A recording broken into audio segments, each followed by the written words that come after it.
so much. So it does not surprise me that Acno is off the Kaya here, but what does surprise me is that Acno is opting to play with the blasters and the bow. Bow didn't exactly get anything new going into this patch. In fact, it's just become a little bit more precise to play despite still having all those strengths. And blasters, the only thing that happened to them is that like you can't just like miss downlight and then hit it anyways because your spacing was bad. If you're totally stacked on your opponent, that move's just not going to hit anymore. Other than that, blasters are playing exactly the same as they've done before. So let's see how this plays out here on Demon Island as KiXe opening up with the gauntlets on the sword. So on the Stivoni, this is Val coming out, which is a curious legend pick. It's been an EU staple for a while. We saw on the Hell Rover that KiXe traditionally enters tournaments with Asuri, which you're like, okay, it's Qatar meta. Why are you on Asuri? But no, we've got Val instead with the gauntlets and the sword. I believe KiXe was also one of the more successful players during the heyday of Greatsword, like a Greatsword release when that was on and popping. I think KiXe was one of the more successful EU Greatsword players. But yeah, this Diana pick, like it's not out of left field. Acno has plenty of time on the Diana. We've seen Acno play the Diana before. It's not strange, but it is a little bit strange to see that being the leading character that Acno starts off with in the tournament. I love how no matter who's playing Diana, you're still going to get the, I missed down sig. I'll do it again. Yep. on any stage. I mean, come on. Is 2 really going to hurt? 2 can't hurt. Yeah, it's going, well, it could. It definitely could. Your opponents never seem to learn, right? And that just doesn't matter the caliber of play, I guess. It's just a very strong move. Stronger on both than it is on blasters, but both moves kind of do the same thing. Another sider could come through there. No, KiXe quickly gets put into a 2-to-1 situation after starting off with a really strong lead, as Acno, once he went over to the bow, just kind of started styling on KiXe, to be honest. Seen Acno kind of switch up how he chooses to start off with the dares. He's been pivoting some of them. He's just been doing them straight the same direction. Sometimes he'll dash jump into them. So just kind of changing up that opening. That was just a standard dare after the poking with the side light. Neutral light comes out. It's going to put you into active frames a lot longer, so KiXe was able to punish quite easily and get the KO in the process. Yeah, blasters, neutral light, one of those moves where I'm very happy to have it in doubles, but in singles, sometimes it's like, why did I commit to that? And we see those moments right there where if it does not connect, you can get very harshly punished. Acno just barely avoids an early release ground pound coming up from KiXe. And now with the bow, sidelights forward, gets hit by the neutral light, jumps up with the nairs. Both players just stacked on top of each other, looking for that first interaction that's going to lead them to get that final stock and get that game 1 lead here in the set. And Acno falls with that neutral air, showing that even though the area of which that hits has gotten reduced, he's still very good at hitting it. Sidelight comes through, chase dodges up. Could he go for the dare here at the side of the stage?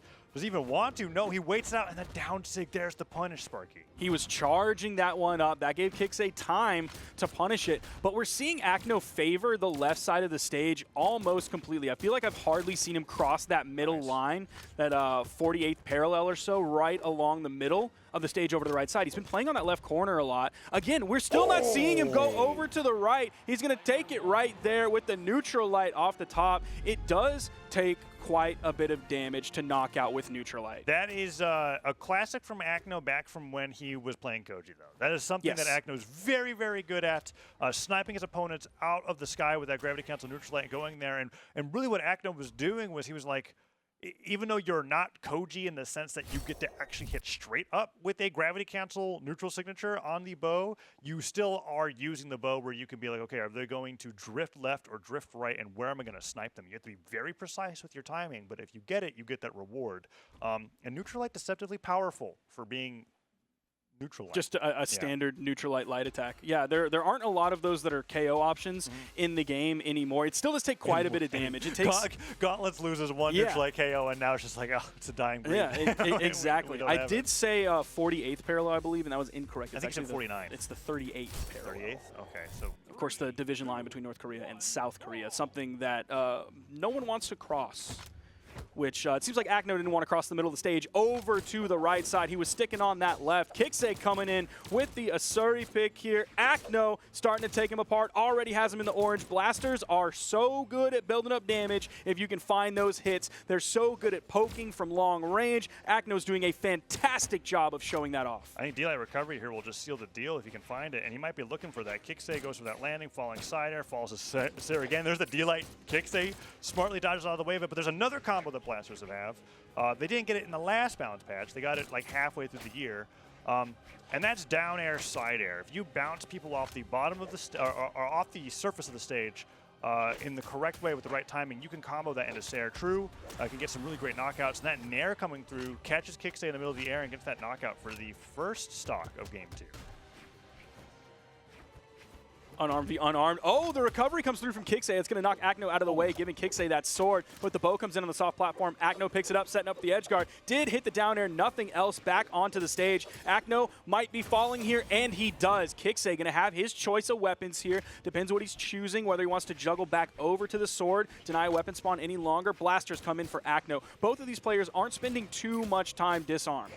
Yeah, oh, the guitars are That's just really what popping we up. want to see from Qatar players. That's what you need to be looking for. And you see him trying to do it again. Yeah, I like that you just summarized to Qatar players, because we've been seeing a lot of Asuri on screen, but not a lot of that kind of Qatar punish coming off of a dodge. So KiXe really bringing the game back. Nice job with the patience on the pivot, neutral light into recovery. And this is what I was talking about earlier, right, in that game 1, where despite him opening up with the Val, this Devoni, I was like, I know you for your Asuri. And that's what we're seeing here, because this is the first time from a lot of the players that I'm watching where I feel like, okay, this is somebody who's played Asuri for a large portion of their Brawlhalla career. Acno is still getting that edge guard there, but KiXe brought it back from what was a pretty harsh deficit with its Qatar play. Ooh, but that dive slide kick harshly punished there by Acno's bow. So comparing what KiXe is doing to the other Qatar players that we've seen today, is KiXe is playing Qatars. The other players seemed like they were playing with a weapon that is fast and you sometimes want to string with. And there you go. No one else was doing that today. You could rudely summarize it by saying they're picking guitars. Yeah. but yeah, I get But essentially they're just playing a weapon that, oh, I get the hit. Okay, I'm going to back off. I'm going to look for the next hit later on. Okay, Acno. He didn't angle the weapon throw. Oh, okay. KiXe barely drifts the stage. Huge, because that could have just been the game right there and then after 2 sick down airs coming out from Acno. Oh, yeah. He set up for the desig, dude. He wants it so bad. Right on the He said, no, do it again. Oh, gravity cancel this time. Gravity cancel this time. Jump. Yeah. Oh, wait. That's so funny to see him just. Oh, we got on the other side. The switch up. We never saw it coming. The right side. Oh right. Gosh. It's been left side. It's been left side all day, and then Acno is like, hold on.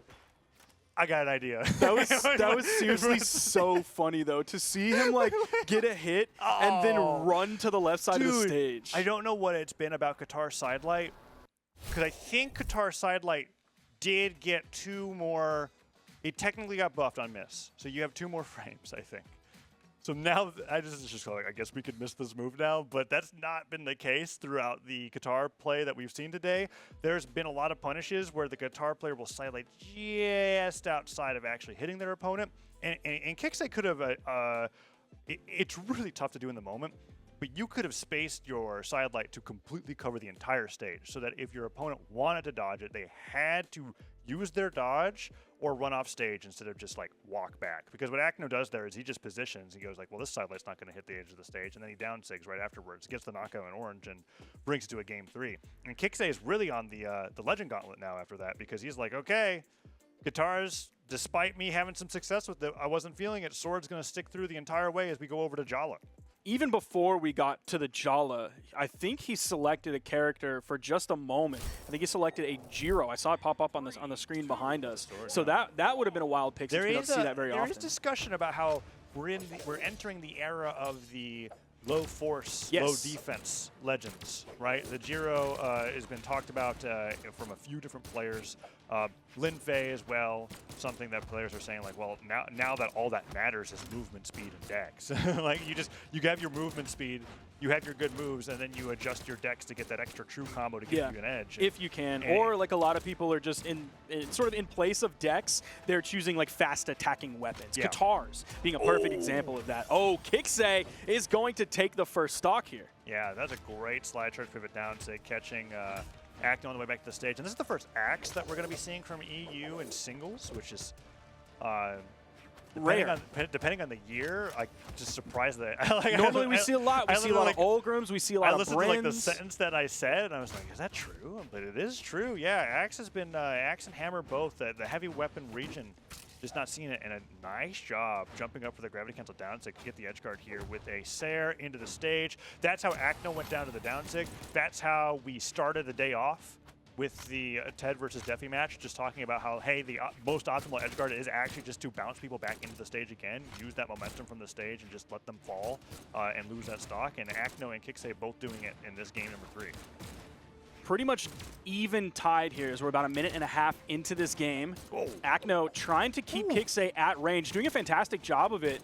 No like major damage swing, but like KiXe has not found a hit. There's the side light nair. Oh, gets yet another nair. And he had no dodge. Oh, and he hit the side air as well. And you see huge damage coming out from KiXe so quickly after that nice little 4-piece that he picked up. That's the dodge burn, easy in light, and it's over. Yeah, and something that Axe has never, Axe has never lost this quality. If you get hit by Axe 5 times, you are on the verge of losing your stock, and that is the case. And if you can make it function like visibly as a weapon that has very fast attacks, look at that. That could honestly be what we just saw there, and which is why I was interested to see Blaze play Axe. Is that was a product of the +2 stun that Axe Nair gets now, where you can actually go for these gravity cancel downlight reads onto your opponents because they're in that much more hit stun now that they get hit by the move. And KiXe is really showing some of those things. But Acno's in that position again. He has the bow. KiXe's in orange. Is he going to run over to the corner of the stage? There's no way it happens again. KiXe, please. No, like, you're doing so well. Ball, like get the silent, like, oh no. Sparky, I'm terrified. Bro, it's so funny. He just like, he moves over. Oh no. He hustles over to the left side of the stage. Like, come here. It's 4 defense Jala. Come find me over here, man. No. Oh, I'm terrified. You say it's 4 defense Jala, but we did see Acno pick up a D-Light recovery on the blasters that started in orange and ended in red, and normally they're supposed to be done after that. That's the way it was back in the day, back in my day. I don't know if he's safe. All right, come back to the stage. No shot. He tries Recovery it with the blasters. That's the stock. Acno takes it with a respectable standard. Yes. Blasters recovery. Just open it up. Production's like, There's the move. Man, you're terrified about. Nice D-Light recovery there as well. Yeah. Acno, it was interesting. KiXe was opening up every single game swinging with the legend that he swapped to, and then Acno in real time adapted to the playstyle changes that KiXe presented to him, and then ended up with the win every single time. It was the same case with the guitars. We're like, okay, we're seeing some really great guitar play coming out from KiXe. Oh, Acno got the win. Oh, we're seeing some really great